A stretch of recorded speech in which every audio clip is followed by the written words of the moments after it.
എന്തുകൊണ്ട് ഞാൻ ഈ സിനിമ കാണാൻ വൈകിപ്പോയെന്ന് ഈ സിനിമ കണ്ടു കഴിഞ്ഞപ്പോൾ അറിയാതെ ചിന്തിച്ചു പോയി. അത്രയും മനോഹരമായ ഒരു പ്രണയചിത്രം. ഓരോ ദിവസവും ഉറങ്ങി എഴുന്നേൽക്കുമ്പോഴും ഓരോ രൂപത്തിലാകുന്ന നായകൻ.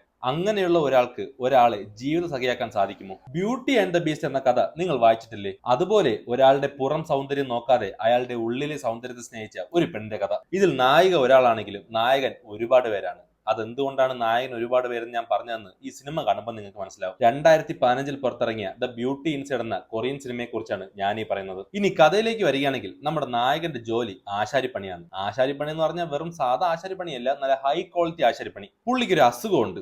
ഓരോ ദിവസവും ഉറങ്ങി എഴുന്നേൽക്കുമ്പോഴും അവന്റെ രൂപം മാറും. വയസ്സായ വ്യക്തികളുടെ രൂപം മുതൽ കൊച്ചു കുട്ടികളുടെ രൂപം വരെ ഇങ്ങനെ മാറിക്കൊണ്ടേയിരിക്കും. അവന്റെ 18 വയസ്സ് മുതലാണ് അവൻ ഇങ്ങനെ ആയി തുടങ്ങിയത്. അവൻ എന്തുകൊണ്ടാണ് ഇങ്ങനെയെന്നും അവന്റെ അസുഖം എന്താണെന്നും ആർക്കും അറിയില്ല. എന്നാലും നമ്മുടെ നായകൻ ഈ ജീവിതമായി പൊരുത്തപ്പെട്ടു. അങ്ങനെ ഇരിക്കെ ഒരു ദിവസം അവൻ നമ്മുടെ നായികയെ ഒരു ഫർണിച്ചർ ഷോപ്പിൽ വെച്ച് കാണുന്നു. കണ്ട ഉടൻ തന്നെ അവൻ അവളെ പ്രേമിച്ചു തുടങ്ങി. അവൻ അവളോട് എല്ലാ ദിവസം പോയി സംസാരിക്കുമെങ്കിലും അവൾക്ക് അവനെ തിരിച്ചറിയാൻ സാധിക്കില്ല. കാരണം അറിയാലോ, അവന്റെ രൂപം ദിവസവും മാറിക്കൊണ്ടിരിക്കുകയാണ്. എന്നാലും അവൻ അവളുമായി സൗഹൃദത്തിലായി. അവരൊരുമിച്ച് ഡേറ്റിങ്ങിനൊക്കെ പോയി. അവൻ അവന്റെ രൂപം മാറാതിരിക്കാൻ വേണ്ടി 2-3 ദിവസം വരെ ഉറങ്ങാതിരുന്നു നോക്കി. പക്ഷേ അവന് പിടിച്ചിരിക്കാൻ സാധിച്ചില്ല. ഒരു ഘട്ടത്തിൽ അവൻ അവളോട് അവനെ കുറിച്ചുള്ള സത്യം തുറന്നു പറയേണ്ടി വരുന്നു. ഇവിടെ മുതൽ ഇവരുടെ ജീവിതത്തിൽ നടക്കുന്ന പല കാര്യങ്ങളും നിങ്ങൾ ഈ സിനിമ കണ്ടു തന്നെ മനസ്സിലാക്കും. വളരെ മനോഹരമായ ഒരു പ്രണയ ചിത്രം. കണ്ടാൽ ഒരിക്കലും നിങ്ങൾ നിരാശപ്പെടില്ല. സിനിമയുടെ ലിങ്ക് എന്റെ ബയോയിലുണ്ട്.